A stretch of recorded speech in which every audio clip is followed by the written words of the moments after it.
Welcome to another week of The Stacks. I'm your host here, Tracy Thomas. This week, our guest is author and all-around lovely human, Asia Gabel. Asia joins us to discuss reading, writing, music, and of course, her amazing debut novel, The Ensemble. And that's all coming up in a little bit here on The Stacks. But first, I have a super exciting announcement. We are launching mini episodes here on the show starting next Monday, December 3rd. These episodes are going to happen every other week on Mondays, and they're going to feature authors and their books. We won't ask the same questions we ask on the full-length episodes, but instead we're going to focus on writing a book, the creative process, a bunch of other fun stuff like snacks, because snacks is what I care about most in the world, so that's what we're going to focus on. Just kidding. Mostly writing, a little snacks. There won't be any spoilers on the mini episodes. They're more of a way to connect you with a variety of authors and genres that you might not be familiar with. And of course, they're going to help you add to your TBRs. Our first mini episode is next Monday, December 3rd, and it's going to feature Crystal Hannah Kim. She's the author of next week's Stacks book club pick, which is If You Leave Me. Make sure you're subscribed to the show so you don't miss a single full-length or mini episode. And while you're at it, make sure you leave us a review and a rating. It goes a long way to spread the word about this show. In order to keep creating new content like mini episodes, we rely on the help of listeners like you. One of the best ways to help the show is to go to patreon.com/thestacks and become a member of the Stacks Pack. You decide on a monthly amount to contribute and earn perks like the virtual book club and more, all while helping to make this show a reality. If you're interested in joining the Stacks Pack, go to patreon.com/thestacks. And if a monthly subscription isn't your thing, you can do one-time donations at paypal.me/thestackspod. I want to give a special shout out to a recent member of the Stacks Pack, Courtney Coulter. Thank you so much. We really appreciate it. Don't forget, you can click through the links in our show notes before you shop on Amazon. This way, the Stacks earns a small commission off these purchases, and it comes at no cost to you, so it's a win-win. Okay, now it's time for you all to meet the lovely Asia Gabel. I'm so excited about having her on the show. I hope you enjoy it. All right, you guys, welcome back. We're here today with author Asia Gabel. Asia's debut novel is The Ensemble, and we're going to just get all bookish. So welcome. Hello. Thank you for having me. Oh my God, we're so excited you're here. So before we talk about your book and you being an author, do you want to tell us anything about you besides that one thing that everyone's talking about is that you're an author, like where you're from or like what you do besides write things? Sure. I'm from Northern California, but I have lived all over the country, and I just moved back to LA about a year and a half ago. And I just got married this year. This year was insane. Big year. Yeah. Do you like LA? I really like LA, and I'm trying to figure out why. Like, everybody talks about how terrible it is, and you're like, oh yeah, the traffic is terrible. Like, oh yeah, people sometimes are really shallow. Like, but there's something about it. I think it's because there's so many different LAs that you can find whatever you want depending on your mood. And I'm like very much a Gemini, so I care about, like, you know, today I feel like being in like little Tokyo. Like tomorrow I feel like, you know, that's Glendale. True. I'm also from the Bay, and I thought that I was going to hate LA, and I also really like it, which is like kind of shameful. And I know my friends are going to be like, "You like LA?" Yeah, but like I do. I know you're raised to like hate LA, it. and I lived in New York too, so it's like I shouldn't like it here. Yeah, but I do. So in your face. Actually, speaking of all the places you've lived, I highly recommend everyone going to Asia's website, which I'll link to in the show notes, and looking at her resume section. It's really great. I loved it. I was giggling. It's fun. I won't spoil it. So you're a writer. You are like a well-educated writer. You have all the writing degrees. Sure, yeah. You have an MFA and a PhD. I know. Is that crazy? Yeah. I'm not sure I recommend it. It's certainly not in any way necessary, but I did it because I just wanted to find a way to make a writing life, and I wanted more time. And so I thought a PhD would give me more time. Right. Did it? No. PhD, it turns out, is very hard and very time consuming. But I did, you know, just get to meet a lot of cool people. And I thought I wanted to teach, and I ended up not doing that. So you have to teach when you're getting your PhD or not? Yes. Yeah. And it like prepares you to get a professorship, but then I just ended up not doing that. And so it's not like a waste, but it just wasn't, and it didn't end up being useful in the way I thought it would be. Does anyone call you doctor? My husband. I just feel like after all that work, like everyone should be calling you Dr. Gabel, Dr. Asia. Sometimes I get plane tickets and I put doctor on there. Yeah, that's right. You should. When you get it's in creative writing. Yeah. When you get a PhD in creative writing, do you write a dissertation, and is that a book? Yes, and yes, and then you also have to write a critical component. So you write like 40 pages on someone else's something. Just sort of on putting your book in context of like the literary canon and what your concentration was and everything. And was your book the ensemble? Yeah. So that an early draft, an early version, yeah. Right? I'm sure as things change. Yes. And so then you have to defend it. Yeah. What? Okay, I understand. So Sarah, who is my brother's girlfriend, but also was on like the second episode of the show. She's getting her PhD in ethnic studies, and I understand how that works because that makes sense to me. That like you're writing about something, like thoughts that you're putting together, and you defend it based on like the research and this and that. But how do you defend your novel? Yeah. Like, what are they like? That's bad, and you're like, no, it's good. Like I don't understand. So you do that in MFA too. You have to defend your thesis in MFA. And is that also a book? It's usually people don't finish a book, but yeah. It was a panel of 5 people. Alex Chi was one of them. Okay. And Antonia Nelson and just these writers that I had worked with and knew and respected for a long time, and they just asked really tough questions like, why is the structure this way? Oh, okay. Why are, someone said something like, the book is really heterosexual. And I was like, oh my God. And then I started to think, and then I revised it and started to think about relationships between, not necessarily homosexual relationships, but just like the way relationships felt very traditional, and like tried to explode that a little bit. So that's something that you got out of defending. Yeah. Because the book is heterosexual, but it's not. I know what you're talking about. Yeah, we're not going to spoil the book, but we're going to talk about it. It's probably like a good segue. I do have a question about teaching writing, because writing's like super personal, but then there are also things about writing, I'm sure, like every other art form, that are very practical. Like, so what are things that you feel like, generally speaking, people like students of yours run up against that gets in their way of writing? A lot of people think that it is more practical than personal, so that if you sit down every day and write for this many hours, that you will then have a book. And I think that there's so much of it that is about accessing the part of yourself that isn't logistical, that isn't that sort of concrete and tangible. And because when you read a book, you want to lose yourself in it. And so when you're writing a book, you sort of have to lose yourself in it a little bit. And it's hard to teach people to lose themselves. Sure. So I think that's the number one thing with students that I find over and over again. That's interesting. And then what would be like just some general-ish advice? We have a lot of people who are readers who want to be writers. Like, what's like good writer advice besides like write every day? I know everyone says that, but do you have anything that's not that?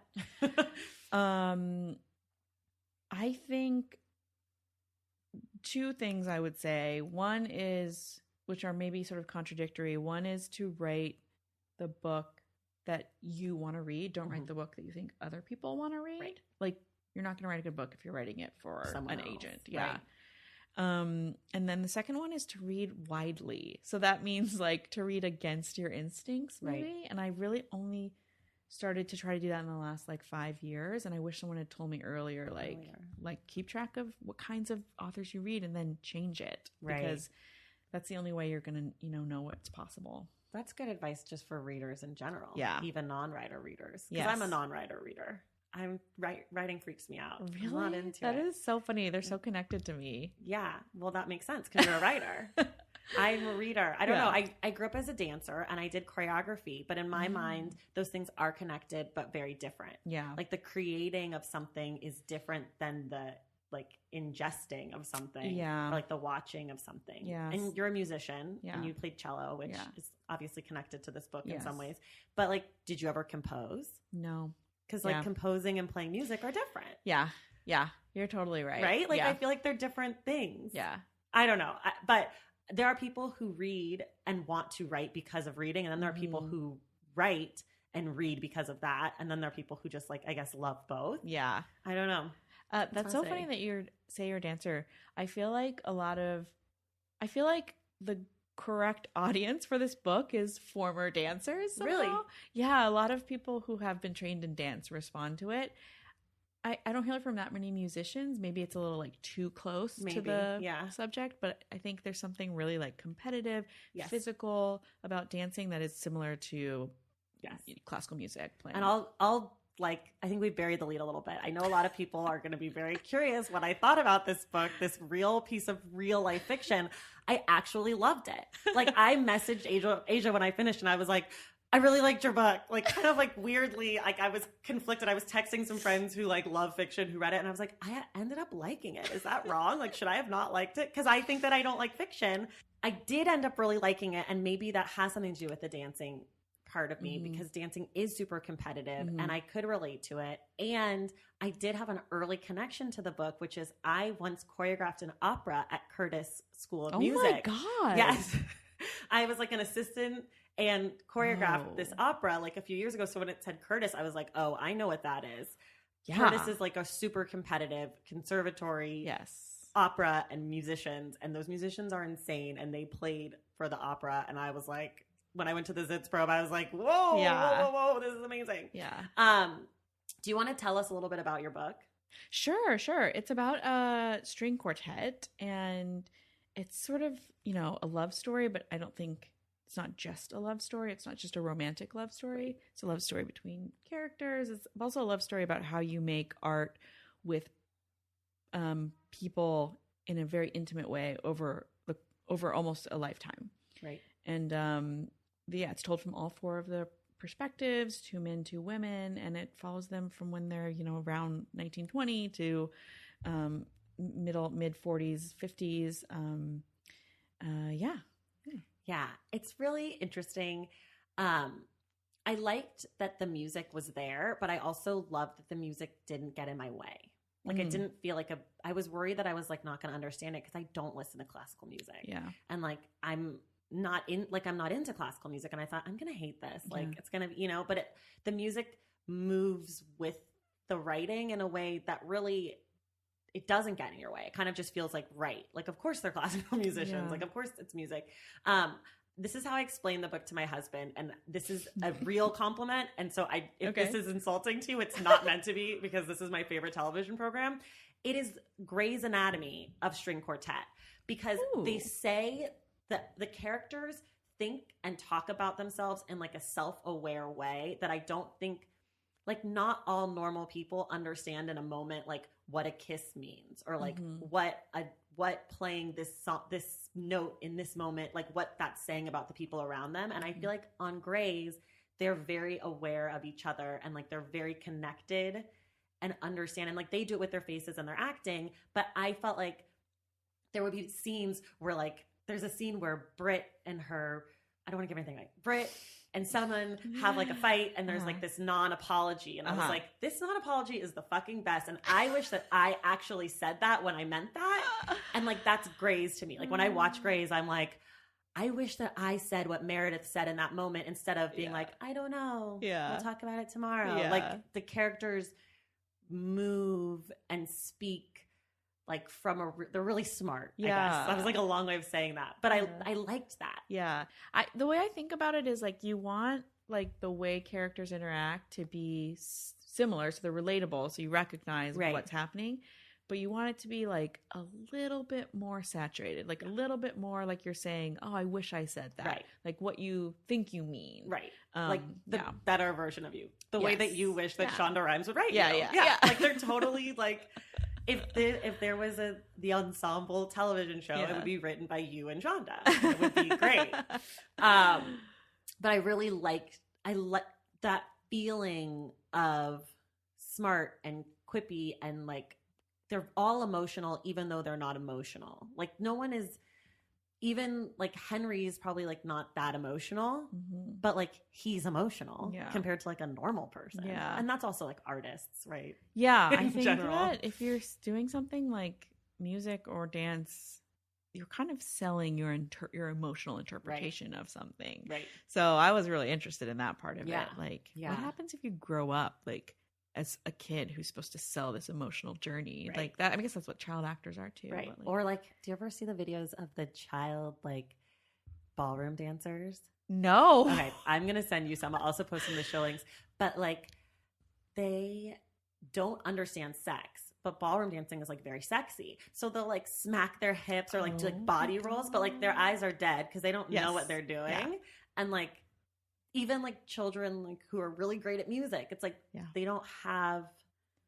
You have to grow into that. That's. I was reading this article early on in drafting where it said that prodigies, like classical music prodigies especially, often have breakdowns around like 2022 because they've been aping real life, like they've been imitating these adult emotions for so long, and then when they get to that point where you actually can physically experience the adult emotions, it's either overwhelming, disappointing, or you realize you've been faking it. Like there's all this like psychological stuff that happens. Do a lot of prodigies in music end up like staying successful and as they get older, or do they fade out like a lot of child actors? I don't know. I think that it's so rare, prodigies in classical music. So there's a machine that keeps them going, right, like into career success. But I don't really know. I only sort of knew one growing up, and he's really successful now. Still, yeah. Okay. Do you relate to any of these characters? Like, well, let me put it this way. I really liked Brit. And I was like, I would like to be friends with Brit, but I am not a Brit. I'm very much more of a Jana. And like, I don't know, do you feel like you see yourself in any of them specifically, or that like you like any of them more than the others? Yeah, I think those answers are different. I think I see myself probably a little bit in all of them. Sure.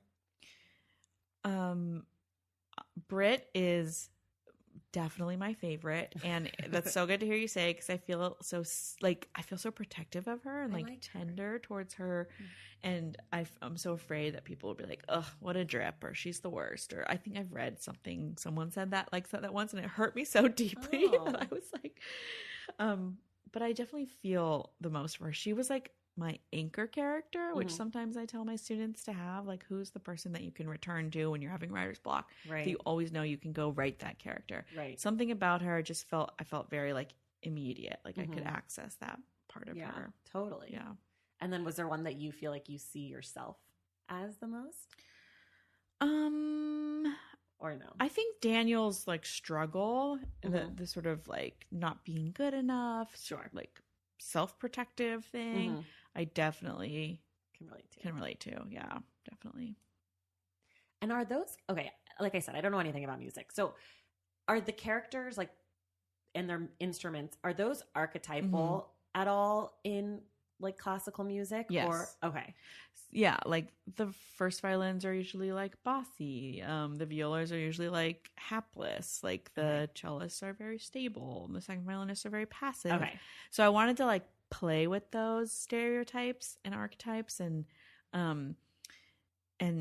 really like not just use them, but like examine them. So what if like the ambition and the drive of that first violinist, like what kinds of problems would that cause in her life? Like, and how would she reconcile like career success with that, and I try to do that with all of them.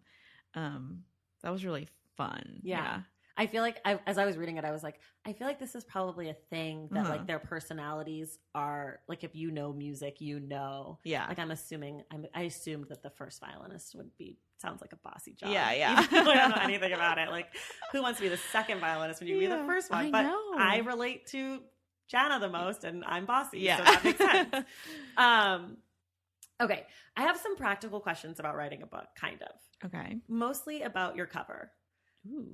How much say do you have in the cover? And then how much say do you have in future covers in other places?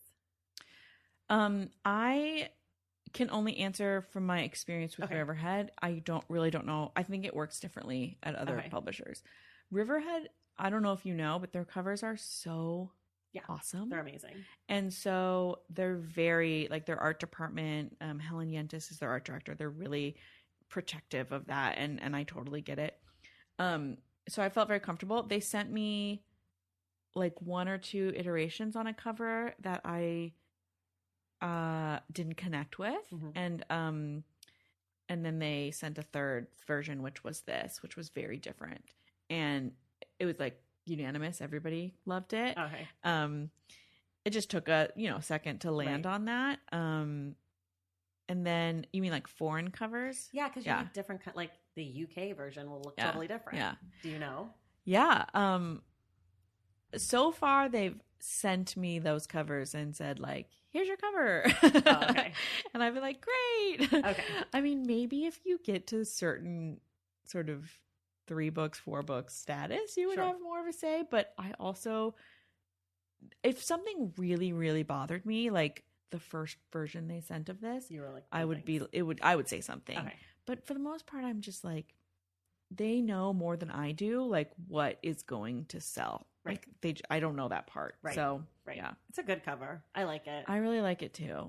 I like it. Like there's like different flowers, and the flowers are, I'm assuming, the different people. Yeah. Did I do that right? I think so. No one ever explicitly explained it to me, but that's how I think about it. Yeah, that's what it looks like. Yeah. And then there's like these like curly things that I think kind of look like a cello. Yeah, they're like fiddlehead ferns, I think is what they're called. Yeah. Just another thing I know nothing about. Plants. I have an orchid. It's died like 9 times. I keep getting new ones. That's it. Okay. We're gonna kind of leave your book for now. Okay. But I'm gonna just have one more say. It's really good, you guys, and this is coming from like someone who's like, not that into it. The writing is really good. Aside from the story working and like being suspenseful in a non-suspense situation, like there is no murder. Spoiler, I liked it if it didn't have murder. But it feels like we're working towards something, which I really liked. And then the writing itself is good. So I'm excited about people reading this book, but I'm also really excited about whatever you're doing next. And I won't ask you about it because I know that that's like personal and weird. It's too soon. And like, we don't need to know. You'll tell us. We'll post about it in the future. But, I know I had one more question about the book. Okay. If you were going to like make it into a movie or something, do you know who you would cast in it in your dream world? Yes, I think so. I know a couple. I think that when I think of Henry, I think of like the guy who played Spider-Man in the most recent version. I don't know. Not Tobey Maguire. Okay. Not Tobey Maguire. No. I don't know who that is. What's that guy's name? I can look it up. He's just sort of like a goofy guy. Yeah. Okay. And then Britt Marling was someone I always had in mind for Britt, which sort of was like how she got her name initially. Oh, really? And then I just like never changed it. I don't know who that is. She's like an indie actress. So once you look her up, you'll be like, oh, that is her. Yeah. I feel that Jana, I just felt really Rooney Mara vibes. Yes, I have written that down before. Oh, you have? Okay, good. That was Absolutely. the one. I didn't cast anybody else, but that was the one that I was like, this is very Rooney Mara. I feel like she could really just be all that Brit. Yeah. Okay. Well, we'll move on from this. We'll talk about your books. But you also do this other job where you copy edit. And I did want to ask you, that's like commas and shit, right? No. So I'm a copywriter, like for advertising, like Peggy Olson style. I see. Yeah. I see. Is that her name? I don't know. Mad Men? Whatever. Like advertising. Oh, yeah. I don't watch that show, but I know what you're talking about. Yeah. I thought you did copy editing. Oh, hell no. That's what I was thinking. I was like, if you're a copy editor and then you write your own book, are you just obsessed with like commas and periods? I don't know how you could do it. Could you do it? No. And you have to, when you publish a book, there are like 3 rounds at least of like copy edits that come back that are like, I mean, they are so intense. Specific. Pages and pages and pages. But then like there's always still a typo. Always. There's how many are in yours? I think that I know of, there are 2. Okay. That's not that many. I know someone who has this book and he has 27. But he's like laughs about it. He's like, buy another copy of my book and there might only be 24. But like he's like, I'm never fixing them. Like it's just anyways. Yeah, I always think about that. I'm like, I know people read this book 1,000 times, and if I catch the mistake, I'm like, oh my God, I'm so bad at this because I can't spell anything. Like I'm terrible at commas. But that's got to be frustrating for the copy editor. I don't know why you would ever do that job. I mean, God bless them, but it's like we need them, but it's a nightmare. Valentine's Day is upon us, and I've got love on the brain. Love for books, duh, of course. Hello. Did you forget what podcast you're listening to? I love bringing you all great reads, exclusive author interviews, and behind the scenes book gossip. But I can only do that with your support over on Patreon and Substack. Our Stacks Patreon community, also known as the Stacks Pack, is where you can go for book club meetups, a private, very active Discord, and a year-long mega reading challenge to help you achieve all your reading goals. Plus, you also get that monthly bonus episode. Now, over on the Substack, you can subscribe to my newsletter, Unstacked, where I keep the book conversations going. I also give you a healthy dose of sports and pop culture, definitely some hot takes happening over there. And again, that bonus episode. If you don't have a few dollars to spare, don't worry. There are free options on the Substack and the Patreon to get you a little extra Stacks magic. Making this podcast is a total team effort, and by supporting my Patreon and my Substack, you allow me to support my amazing team that makes the show possible every single week. So if you or your friends are looking to meet other book lovers and support this indie podcast, come hang out with me on Patreon, Substack, or both. I would love to have you. And since we're talking about love, you can gift subscriptions to the Patreon and the Substack for that special reader in your life. For the Stacks Pack, head to patreon.com/thestacks. And for the newsletter, head to traceythomas.substack.com. And also, there are links to both in the show notes. Okay, see you in the Stacks.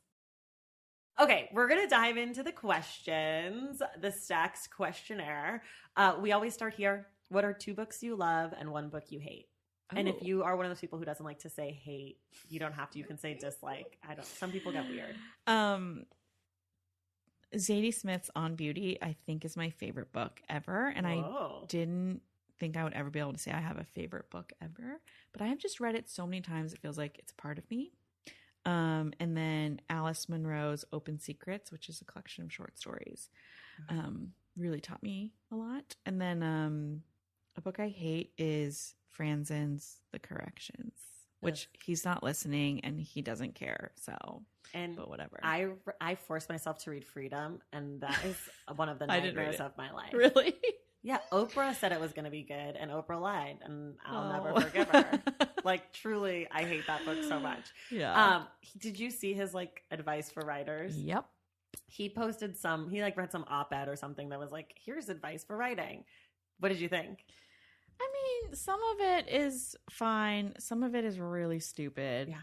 And then most of all, just it wasn't advice. It was like the hubris of saying rules. Yeah. It was like 10 rules for writing a novel. Right. And I was like, no, dude, there are no rules, first of all. And your books aren't even that good. Sorry. If I'm going to get rules from somebody, I'm going to call Toni Morrison. Yes. I'm going to call somebody that I'm interested in hearing their advice or rules. Yeah. The corrections. Ugh. Yeah. Okay. What are you reading right now?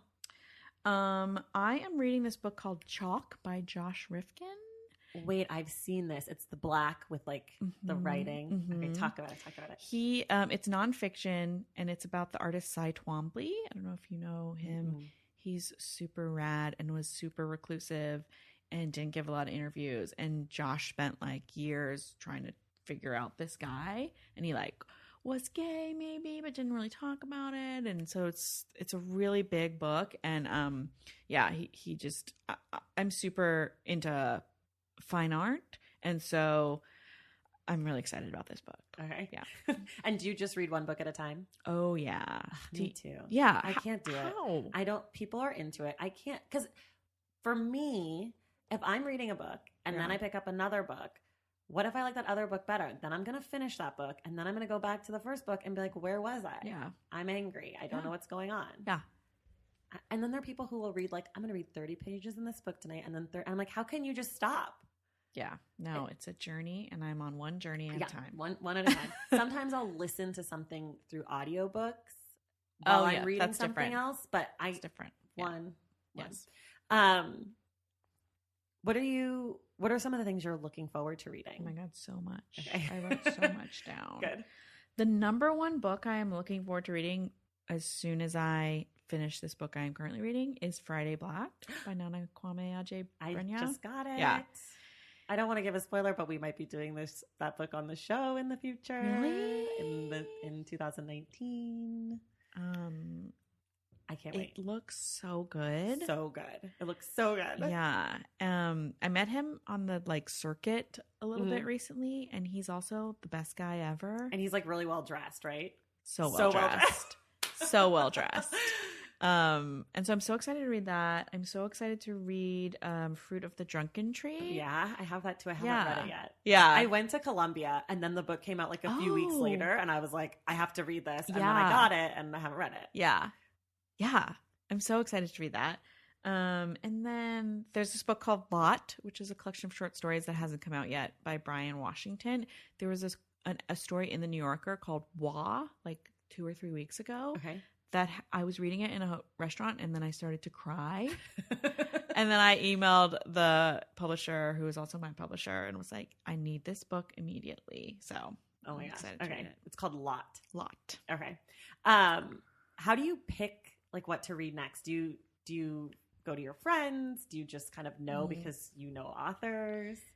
Yeah, I feel like I have this huge stack, which I'm sure you do, of just things you think are interesting.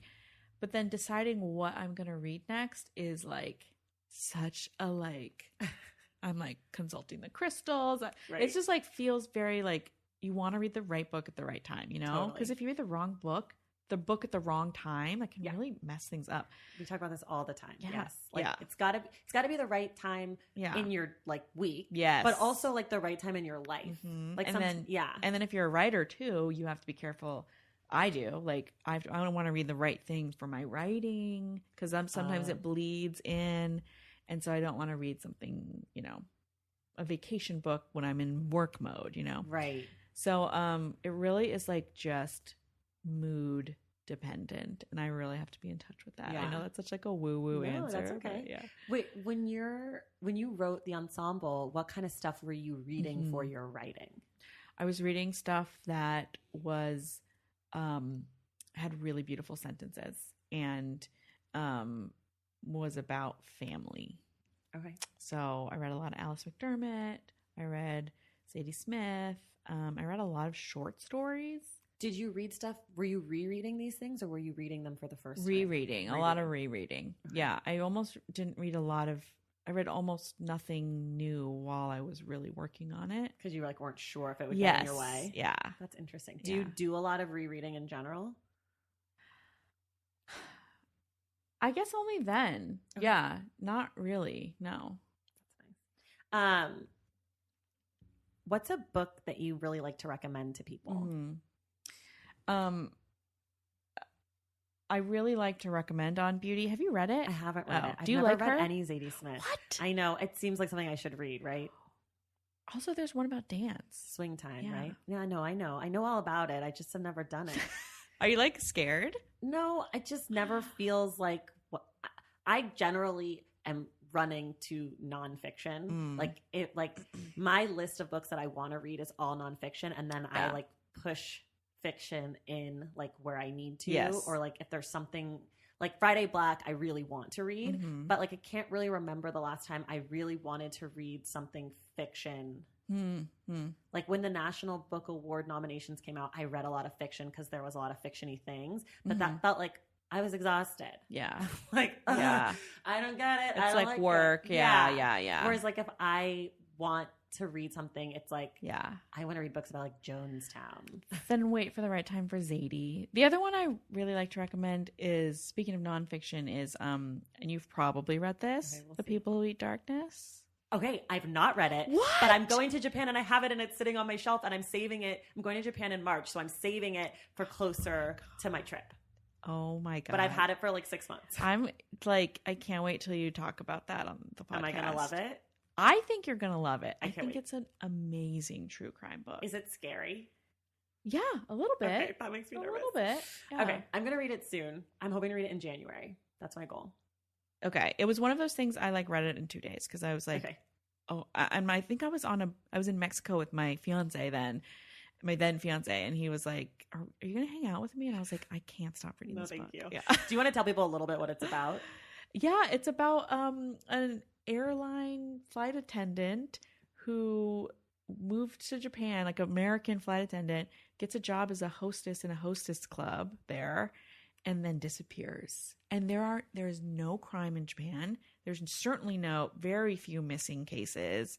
And this British reporter goes on this just really writes a deep dive on what happened and the criminal justice system in Japan. I don't want to it's hard to talk about it without spoiling That's it. enough. That's yeah. enough. Yay. Yeah. Okay. What's the last good book someone recommended to you? Ooh. This book called Parallel Worlds by Michio Kaku. It's about particle physics. Wow.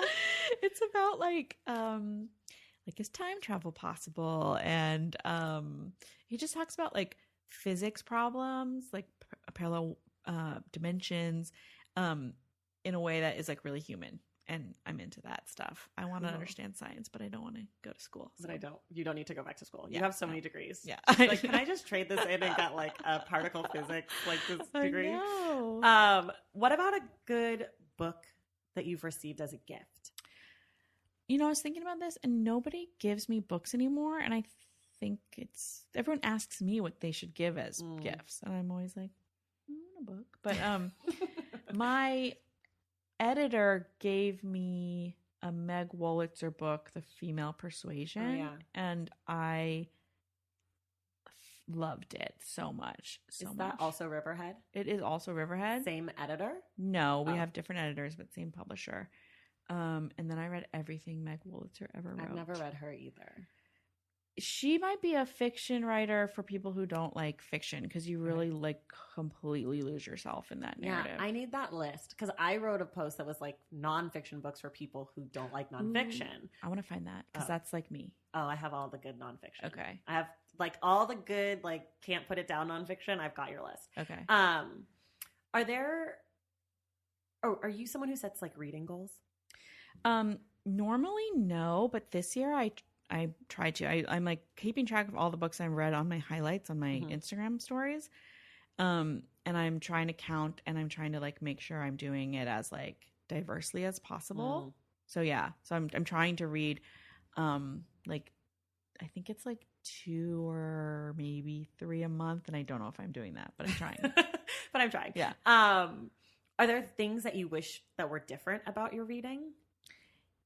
Yes. I wish I read more international fiction, like and things in translation. Yes. Yeah.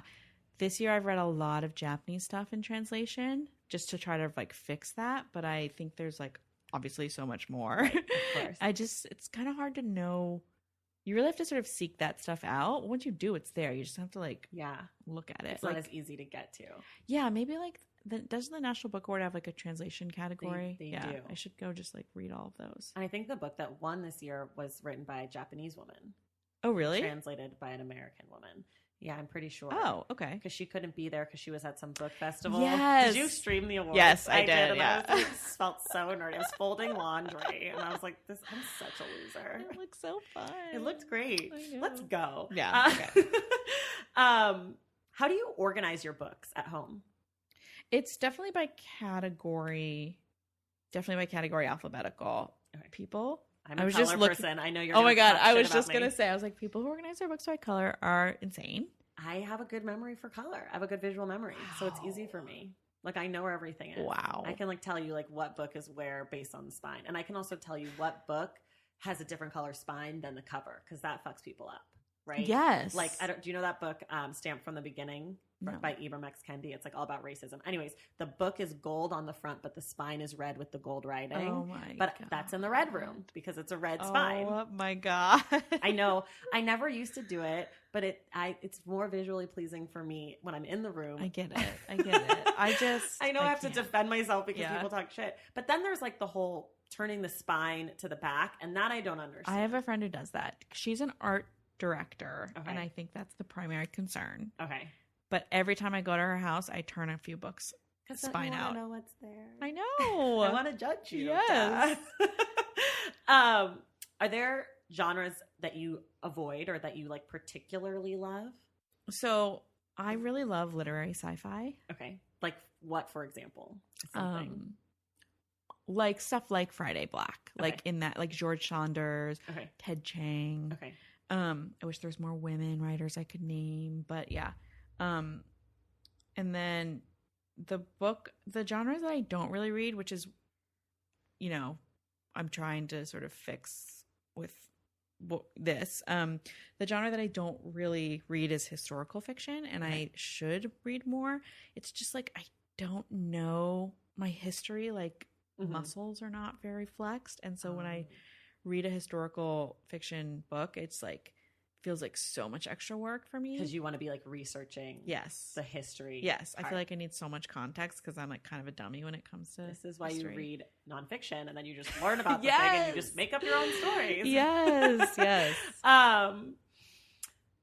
How do you read? Are you a physical book, ebook, Audible, definitely hard copy? Hard copy. Someone gave me a Kindle and I took it to Europe last year, and I don't think I've turned it on since. It's not the same. I don't even have one. It's a different experience. It is. Yeah. Yeah.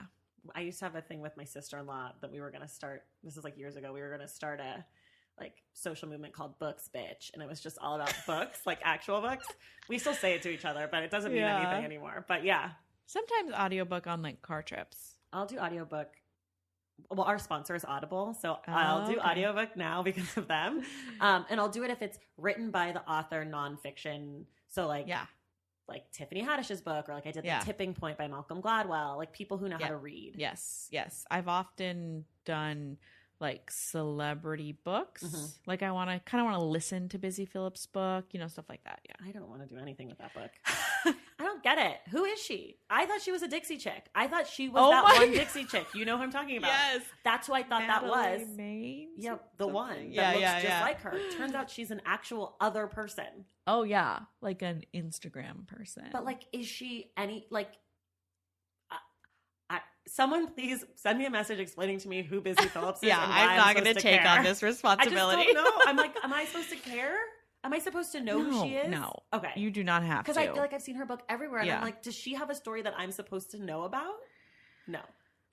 Maybe. I don't know. That's what I'm trying to figure it out. Yeah.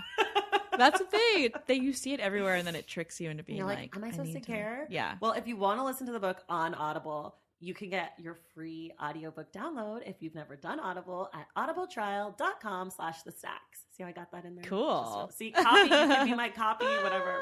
What is it called? Copywriter. Yeah. Okay. What's the last book that made you cry? Well, definitely it was the short story Wah by Brian Washington in the New Yorker. Other than that, there is a Ted Chiang short story. Okay. That the movie Arrival was based on. Oh. Called The Story of Your Life. Is that a space movie? Kind of, yeah. What's her face? Scarlett Johansson? Amy Adams. Oh. But doesn't Scarlett Johansson also have a space movie? Does she? I'm sure. She has a space movie where she's like in a pod and then they're all in pods going to like a planet and then the guy's pod breaks and then he like wakes her up. That's Jennifer Lawrence and it's called Passengers. Thank you. See, this is my arena. I love this stuff. Okay. I don't write it, but I love watching. Would you write writing. It? I would. Yeah, I totally would. Yeah. But I just haven't yet. Because then if you do, then someone could come on this podcast and be like, I like literary sci-fi. And then they could name you as the woman that you didn't have. Contemporary women. Yeah. Contemporary women. We need contemporary women to do this. Yeah, go do it. Okay. We need you. All right. What's the last book that made you angry? The last thing I read that made me angry was this piece on something called Quillette.com, which was a personal essay by a white man who was trying to get a book published. Okay. And he wrote an essay about how hard it is for white men to get books published these days. What a loser. I just could not. I fell off of my chair. I can't with that argument, but it was it felt so personal because it's like this world that I know where like women, especially women of color, have to go through different hoops, are judged in different ways. You just get to be a white man who has a universal voice. Your book's probably not that good. Yeah, your book's not that good. Or maybe it's already been written. Yes. Like, yes. truly. It's derivative. Like, yeah. Try to find something original to say. Right. It just made me so angry. But also, like, getting your book published is hard. It is hard. Like, it doesn't matter who you are. It's hard, period. Yeah. So, like, the fact, I don't even have to read the article to know I hate him. Yes. Yeah. It's like people who've never had to encounter a struggle before. Like, this is hard. It's probably because, like, I'm a white man. Well, not to, like, I'm married to a white man. Like, not to diss on them or whatever. But, like, sometimes you're like, just be better. Like, don't do the thing everyone expects you to say. Right. So, yeah. Right. Ugh, that's annoying. Yeah. What's the last book that you read where you felt like you learned a lot? This is going to be the same answer as the one that somebody recommended to me, but it was that Parallel Worlds. I knew you were going to say that. Book. How could you not? I know. I just am eating it up.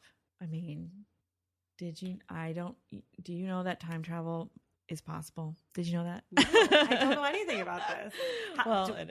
Has it been done? No. Oh. But it is theoretically possible. And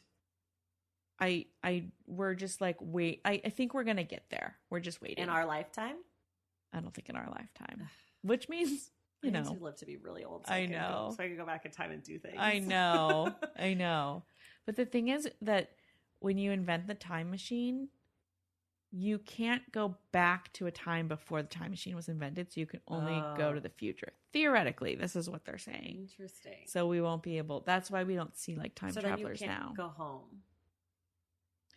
You can go only to the point where the time machine exists. Right. But like if I get in a time machine now and go 30 years in the future, can I come back to now or I can never come back? You can come back to now because there is a time machine right now in your I scenario. See what you're saying. You're literally saying like if it doesn't exist, how could you go? I got it. See, isn't this like so fascinating? I'm fascinated. What's it called again? Parallel worlds. I was calling it parallel particles.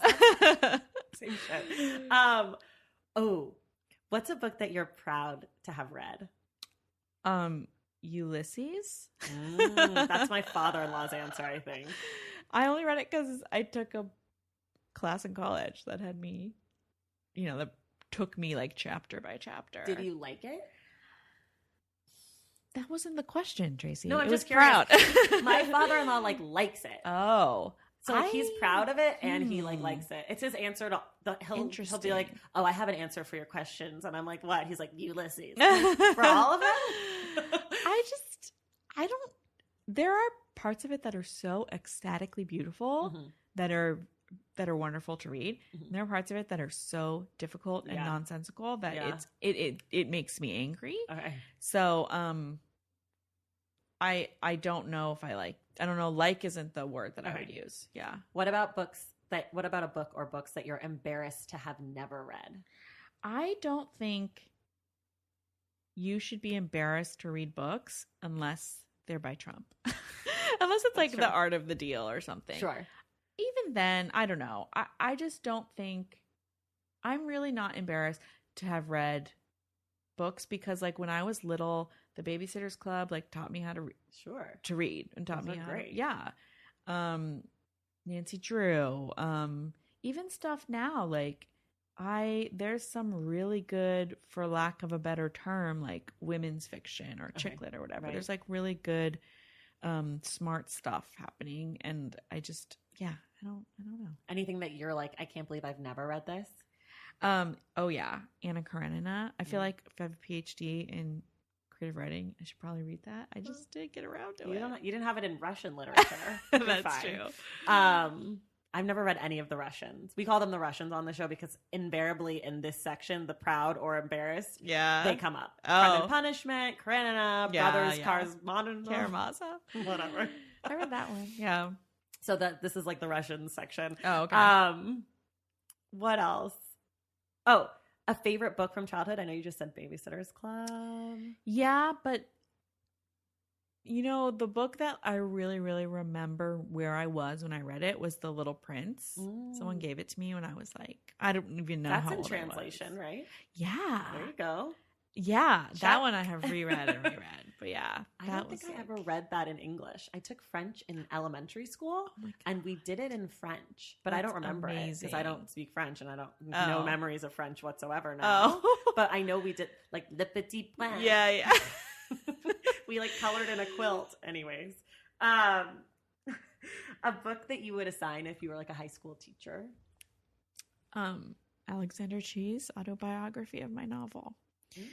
That book is supposedly a craft book, but it's really a book about a guy who has a relationship with like words and language and like what that means and how it helped him come out and how it helped him understand his identity. And I think that it's so immediate that especially high school students who are like confused about, you know, what is identity and how do I fit in would find a lot of solace in that book. I should, I guess, ask the question again in a different way, which is when you were teaching, did you assign books? And if so, was there anything that you always assigned?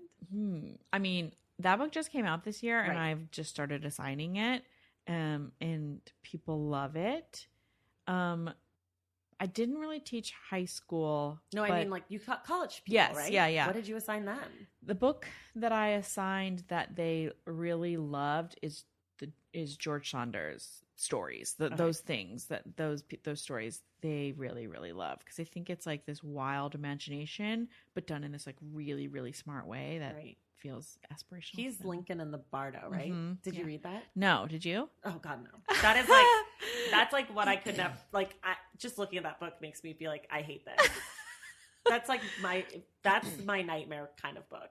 Yeah, it's really fiction-y. Yes, like real life fiction. Oh yeah, that's like Franzen level fiction. Yes, no, yes. What's a book that you love that you felt like didn't really represent you, or like you didn't see yourself in, but you still really loved the book? For me, that's Saturday by Ian McEwan. Have you read any Ian McEwan? I read Atonement. Okay.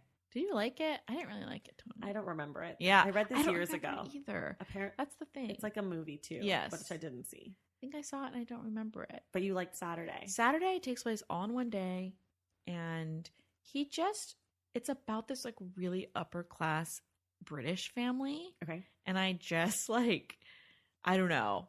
There's nothing about it that I relate to or that is my life. It's on the day we invade Iraq. Like nothing about it screams Asia. There's something about it that I really, really love. I think it might be the language, the fact that it takes place all in one day, but it's such an unlikely book for me because I just don't see there's no me. I don't exist in the world of that book, which is kind of crazy. Well, I like this question because I feel like, I mean, we're both women of color, so we are constantly reframing our world through maleness and whiteness, like when we examine, television or whatever, and that we can put ourselves in that position. But I like this question because I think it's a good reminder to people that like you can read something that has nothing to do with you and still like it. Yeah. Because people are always like, well, why should I read diverse books? I don't see color. I just read. And it's like, no. Yeah. No. You should read a book by someone who's totally different than you, that's about something totally different than you, because guess what? Like maybe you could relate to someone who isn't you. Yes. So it's like, I love hearing people's answer to that question because I think that it's always really an interesting book that it's like, sure. Yeah, that's a good thing to remind people of because I think a lot of high school students and young readers are like, well, I can't relate to that. And I feel like their idea of relating to something means it has to look like me and be me. And I think that it's a good reminder that like relating to something can mean something else. Right. And that you can like something that has nothing to do with you. Yeah. Right? Yes.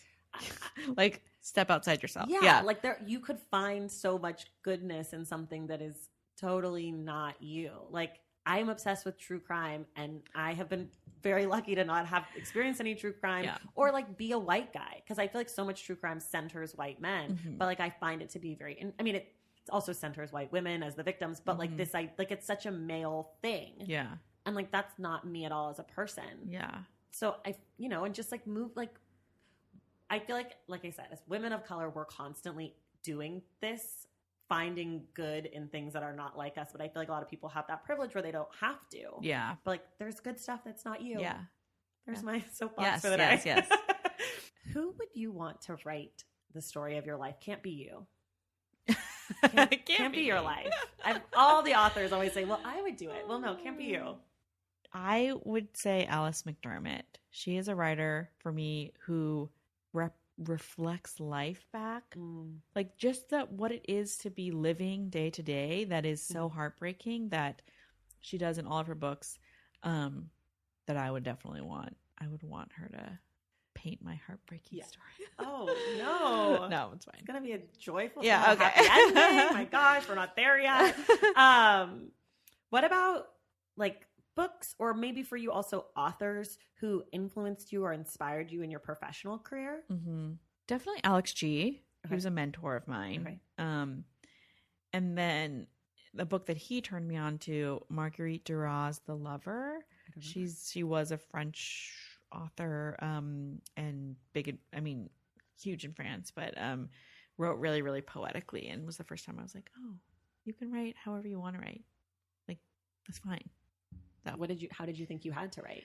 I thought I had to write like John Cheever or like Raymond Carver or something, because that was like what I'd read, and I thought you had to be like minimalist and like write about middle class like suburban families, and I just didn't know you could say however you wanted, what you wanted, however you wanted. When did you read that book? 18 or 19. Okay, yeah. So you were young. Yes, yeah. I was in college. It was like shaping you as a human. Yes, that's cool. Yeah. Do you watch a lot of film and TV? Like, are you like? Yeah. Okay. Yeah. Well, I know we have a common show that we love. We do? Wait, what? Wait. Oh no, is it going to be? Am I going to be embarrassed? Yeah. Okay. The Bachelor. And Bachelor in Paradise, and I'm assuming The Bachelorette. Yes, I watch them all. So good, me too. All the and franchises. Like you, I don't think you should be embarrassed about watching something. No, I don't know. I watch it. I love it. It's mindless. It's a great time to be reading Twitter. Also, just do it all at once. Oh yeah. Okay. Can you think of any adaptations of books that were better as films or TVs? Yes. TVs, plural. The Hours. Oh. Did you see the movie? I've never seen the movie or read the book. I mean, I think Michael Cunningham wrote the screenplay. Okay. So he just like did it better, and you can tell like, or maybe he just consulted, but you can tell like it's doing these things that the book like couldn't do. Like it's showing like you can hear and feel and like and almost touch, like it's sensual in a way the book couldn't be. I loved it. I am so excited for the Elena Ferrante. Oh, HBO. I didn't read those. You might not like those. It doesn't. Yeah. Me. Yeah. Those are. That one I think is way better. Yeah. Oh, you've seen it? No. I'm sorry. The Hours and the the Ferrante ones. Yeah, they're coming out. Excited. I think they're like out last night or something. Yeah. Besides your own book, any book that you would want to see turned into a TV show or movie? Or do you want to see your book turned into that? I do. Okay. I would, yeah. But one I know is happening is the Carmen Maria Machado, Her Body and Other Parties. That's turning into a show? It's turning into a TV show. I'm so excited. That was one of my favorite books of the year. And then The Immortalist by Chloe Benjamin is another one that I think might have a film adaptation on the way, but it's one where I read it and I was like, oh, this is a movie, like 100%. I've not read that either. That one you might like. It's like really plot-y and beautiful. Sounds great. Yeah. Plotty and beautiful, my kind of thing. Yeah. Okay, here's your last question. If you could require the current president of the United States to read one book, what are you making him read? Well, I do think he should read the Constitution, probably. Okay. Sure, yes, that would be helpful. But as far as a book, I would love to see that jerk sit there and have to read Dreams of My Father, which I think is a really good book. Such a good book. Yeah. Such a good book. It's like the kind of book that's written before someone's president too. So he like's not trying to write a presidential memoir. Yeah. He's just like, it's like a really honest like memoir. It's so good. Yeah. I would love him to read every word. Twice. Yeah. and listen to the audiobook.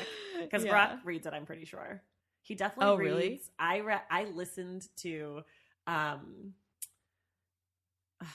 What's the other one? Why can't I think of it? Audacity of Hope. Yes, yeah. I listen to that and he reads it, and it's like that's like more policy. Yeah, but yeah. like it's still great. It's his voice. It's like when I need to go to sleep, just talk to me about healthcare. Okay, well, that was great. Yeah. Do you have any last words you want to put out in the world? Oh, last words.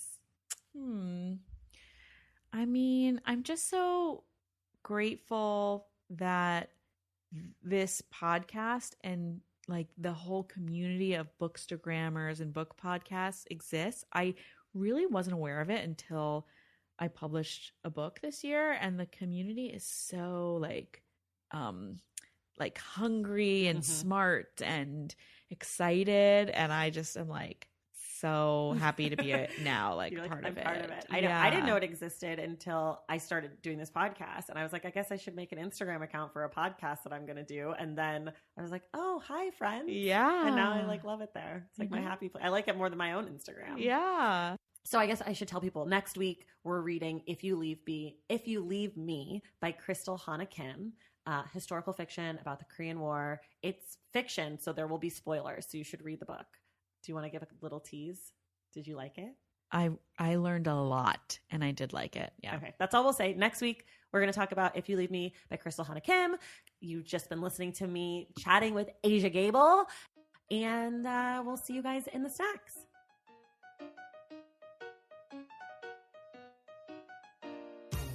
All right, y'all, that does it for this week of The Stacks. Thank you so much for listening, and thank you to our guest, Asia Gabel. Asia will be back next Wednesday to discuss If You Leave Me by Crystal Hana Kim for the Stacks Book Club.